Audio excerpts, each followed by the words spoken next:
Halo semua, balik lagi di channel Toraokun. Sebelum pembahasannya dimulai, silahkan klik tombol subscribe dan aktifkan lonceng notifikasinya supaya kalian gak ketinggalan info dan teori terbaru dari Mimin. Kalau udah, terima kasih. Manga One Piece Chapter 991 telah terbit dan memperlihatkan berbagai hal menarik.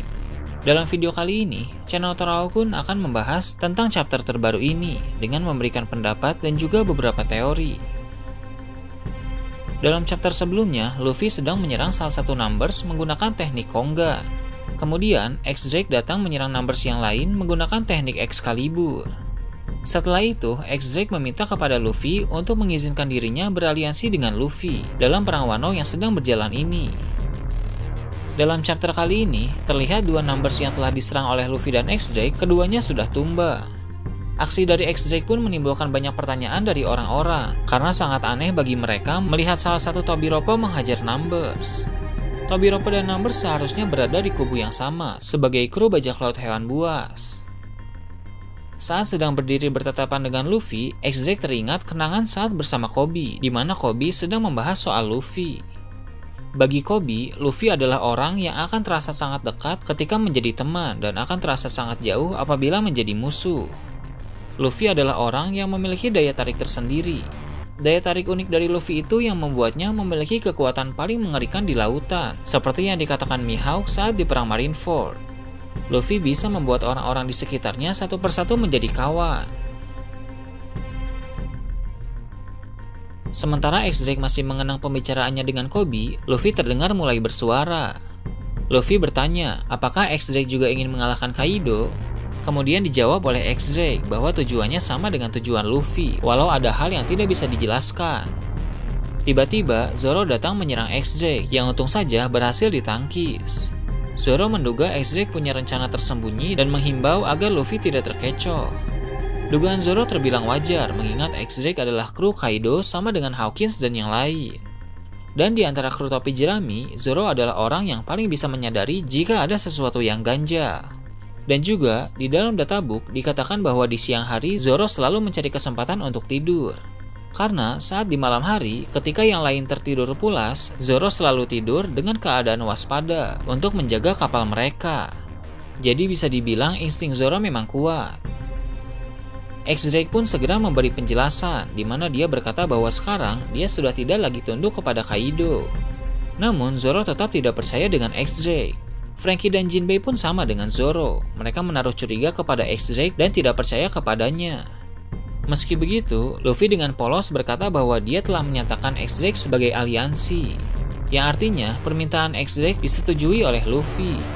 Zoro, Franky, dan Jinbei tetap keberatan, serta meminta Luffy untuk tutup mulut saja.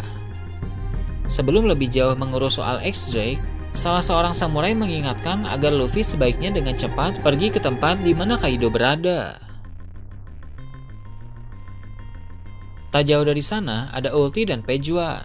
Pejuan menyadari bahwa Luffy adalah kapten dari bajak laut topi jerami.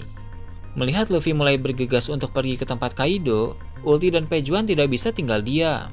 Sesuai arahan dari King dalam chapter sebelumnya, Tobiropo harus menghalangi musuh yang ingin ke tempat Kaido dengan cara apapun.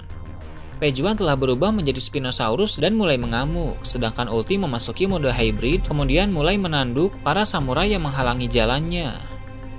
Melihat Ulti mulai mendekat, Luffy pun menyadari bahwa Ulti adalah orang yang bentrok dengannya beberapa waktu yang lalu. Sedangkan Sanji yang melihat Pejuan juga ingat bahwa itu adalah dinosaurus yang Sanji lawan saat di ibu kota bunga.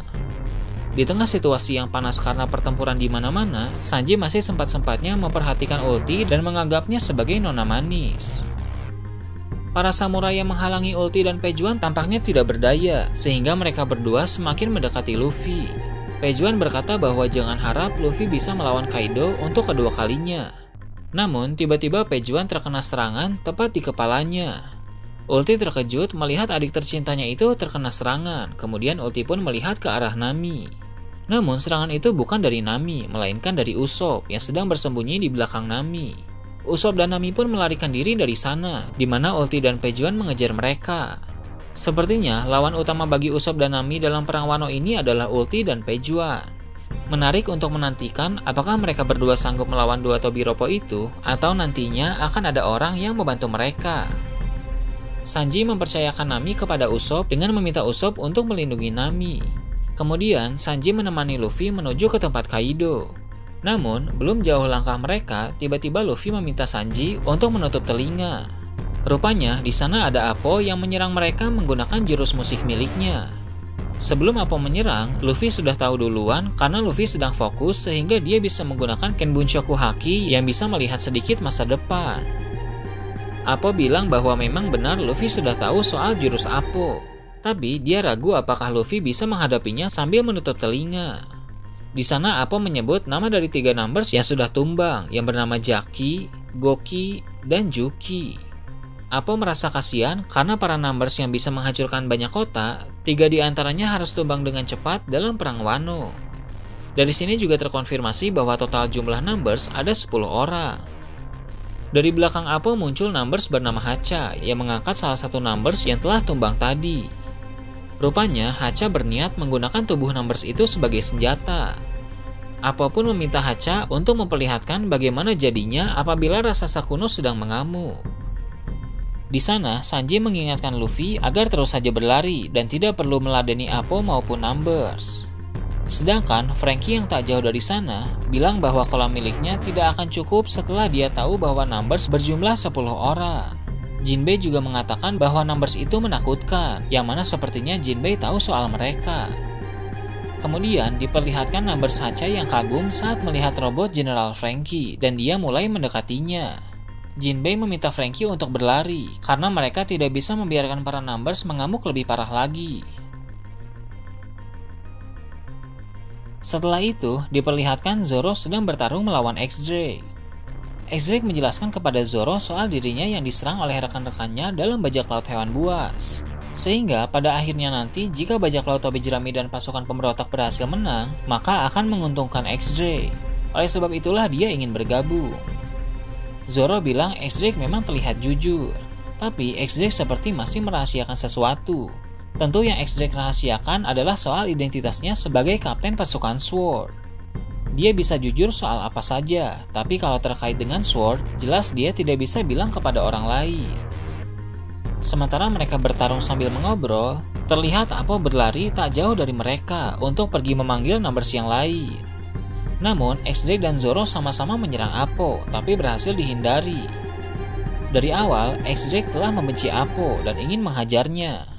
Mendengar itu, Zoro akhirnya berpikir bahwa sekarang dia dan X-Drake berada di tim yang sama, kemudian keduanya tampak serius untuk melawan Appo.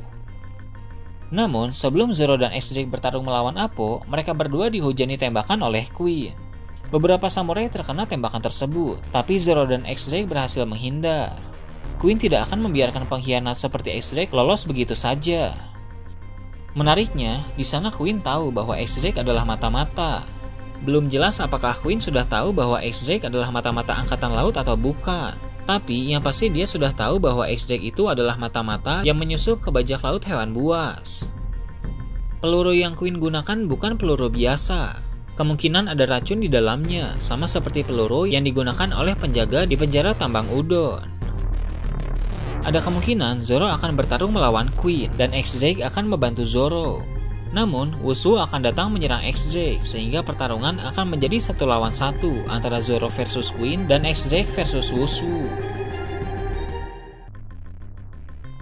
Cerita kemudian beralih ke atap istana Kaido yang juga sedang memanas. Salah satu tanduk Jack patah, terlihat dia telah dikalahkan oleh Inuarashi dan Nekomamushi. Ketika Jack tumbang, Kaido marah dan akan mulai bertarung. Jack minta maaf atas kekalahannya, tapi Kaido bilang Jack kalah bukan karena lemah, melainkan karena 2 Raja Ming dalam mode sulong yang terlalu kuat. Berhasil mengalahkan Jack menjadi kebahagiaan tersendiri bagi Inuarashi dan Nekomamushi, karena mereka berhasil balas dendam atas kejadian di Pulau Zou di mana Jack memakai gas beracun dan menganiaya mereka, juga mengacak-ngacak tempat tinggal suku Ming. Selain Jack, kru Kaido lain yang ada di atap pun telah kalah. Bahkan beberapa di antaranya tewas karena amukan suku Ming dalam mode sulong. Untuk Jack sendiri, mengingat dia belum mati, ada kemungkinan Jack masih akan pulih setelah istirahat sebentar kemudian bisa melibatkan diri lagi dalam pertarungan. Rasanya kurang memuaskan kalau peran Jack dalam perang Wano hanya selesai di sini, karena pertarungannya melawan Inuarashi dan Nekomamushi pun tidak ditampilkan. Di sana, Kaido dalam wujud naga menggunakan serangan Blast Breath yang bisa mengeluarkan semburan api berdaya hancur tinggi dari mulutnya. Serangan itu tepat diarahkan kepada sarung pedang merah. Kemudian, terlihat kejadian yang sangat memukau dari aksi Kinemon, di mana dia bisa memotong semburan api Kaido sehingga tidak mengenai sarung pedang merah. Perlu diingat bahwa Kinemon memang memiliki kemampuan untuk menebas api. Bagian mulut Kaido juga terlihat memancarkan sedikit darah, yang menandakan efek tebasan Kinemon sedikit melukai Kaido. Kaido awalnya mengira mereka akan menghindari serangannya. Namun, Denjiro berkata bahwa sungguh menggelikan ketika berpikir mereka akan melarikan diri. Reizo juga bilang mereka telah melarikan diri dan bersembunyi dalam waktu lama. Asura Doji melanjutkan, kali ini sebagai samurai Oden, izinkanlah mereka untuk mati. Terakhir, Kawamatsu berkata bahwa mereka akan mati, tapi membawa Kaido kepada kematian juga. Sarung pedang merah bersama Izo pun terlihat dalam keadaan yang sangat siap untuk melawan Kaido, sampai titik darah penghabisan.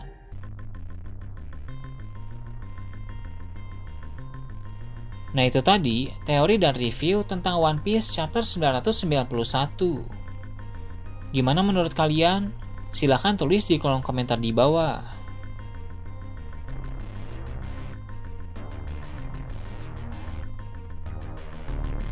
Oke, segitu aja untuk pembahasan kali ini. Jangan lupa like, share, dan subscribe untuk video menarik selanjutnya. Gue Torakun, Shambles.